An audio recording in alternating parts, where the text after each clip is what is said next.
Hey, what's going on, guys? Tim here. Just posting a video on the the knife work for my panel that's going to go on the dice bag that was inspired by Dark Horse Workshop.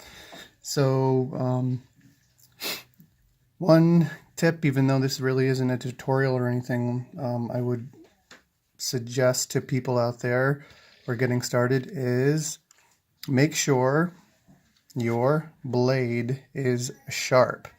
Now, it's cool to get all the nice, bearing system yokes out there or the cool barrels that they offer. But to be honest with you, all that stuff will do you no good without a sharp knife blade. Okay. Now, there is a guy who's got a documentary, and you can actually see the highlights of it.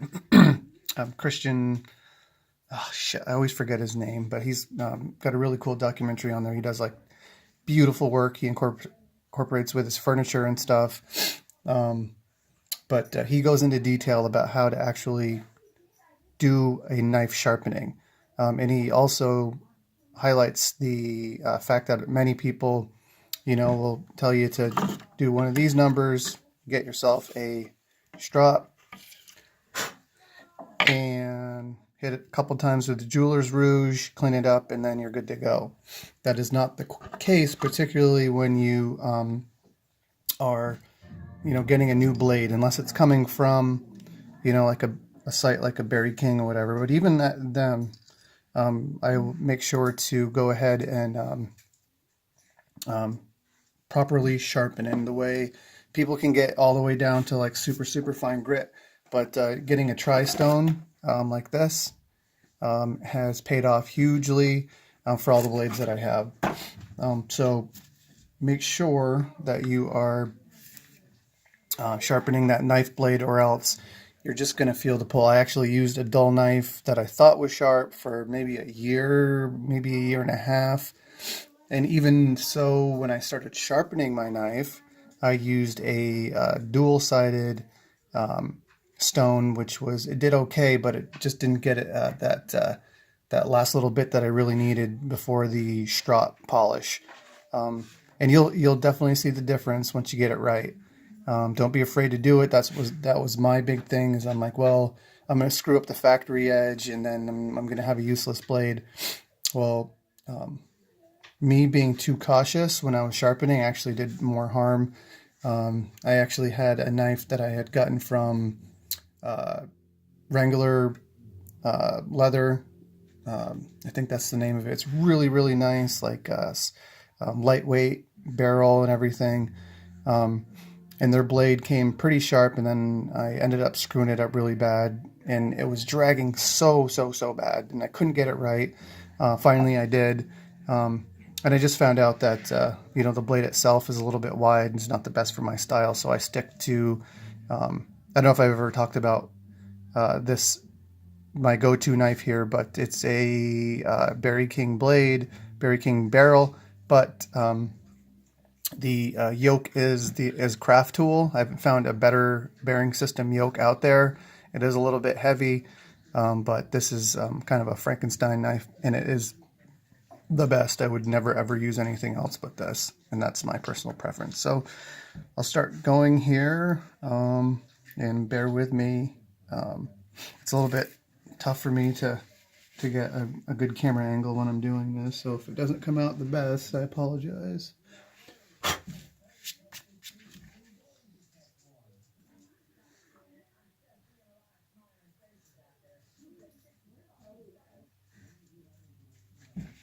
I did case this leather for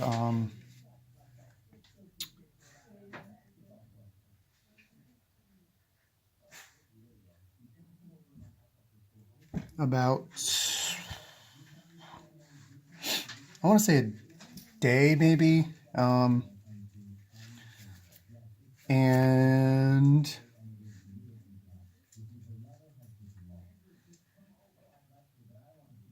it seems to be going pretty well as far as the what I need from the case itself. and from the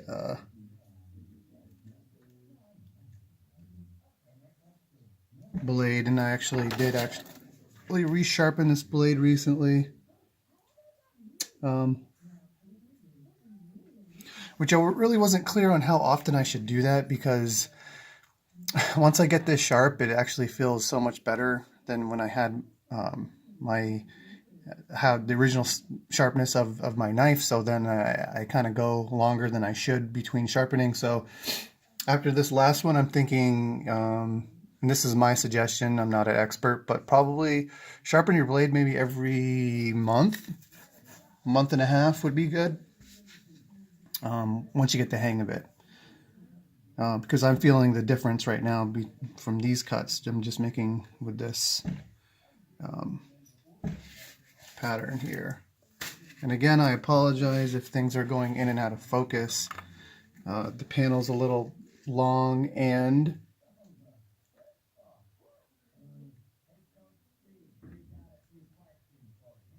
the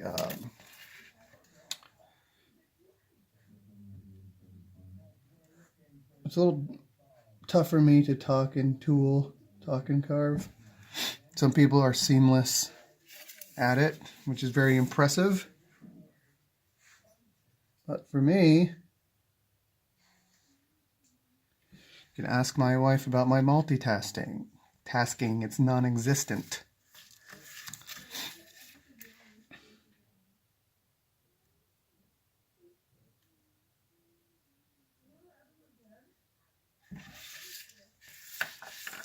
One thing I'll say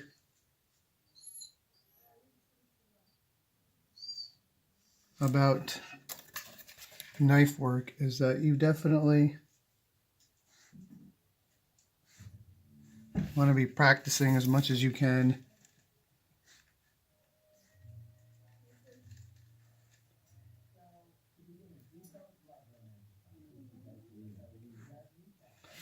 Particularly for the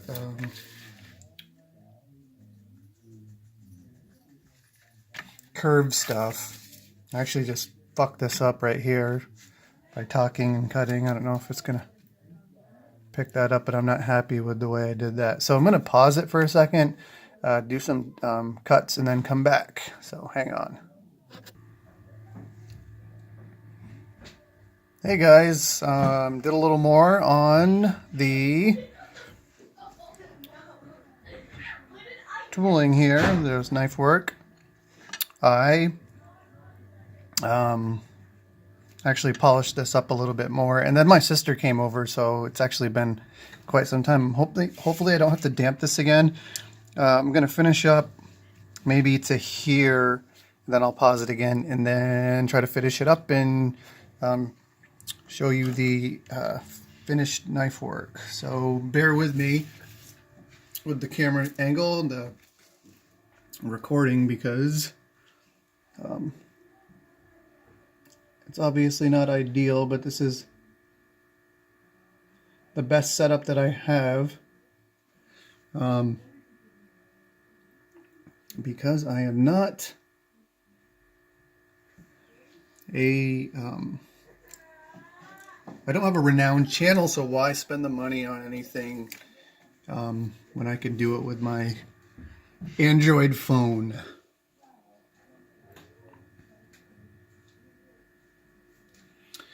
I do have to admit that having the combination of good leather with good tools makes for a good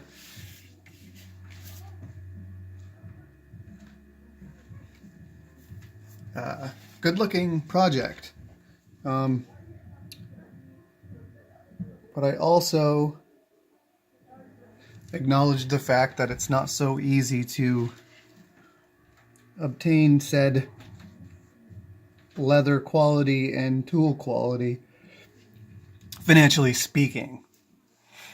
Even some of the specialty tools that you'll see in videos from people like Don Gonzalez or Bruce Cheney or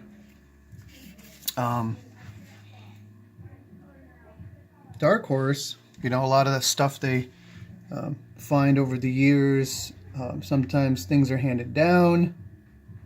Sometimes you get lucky and find stuff at estate or garage sales. Or sometimes you're even skilled enough to make certain tools. I have certain border stamps that I have that I use that if someone showed me a wallet or sheath or whatever it may be, years from now I'd be able to identify it just based on that. Because I would know for sure that nobody else would have that specific tool.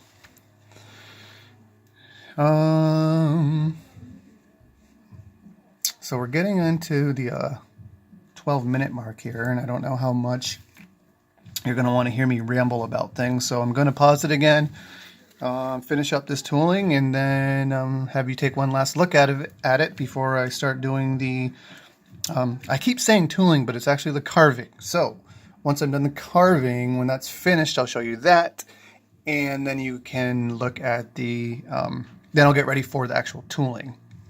So bear with me, please.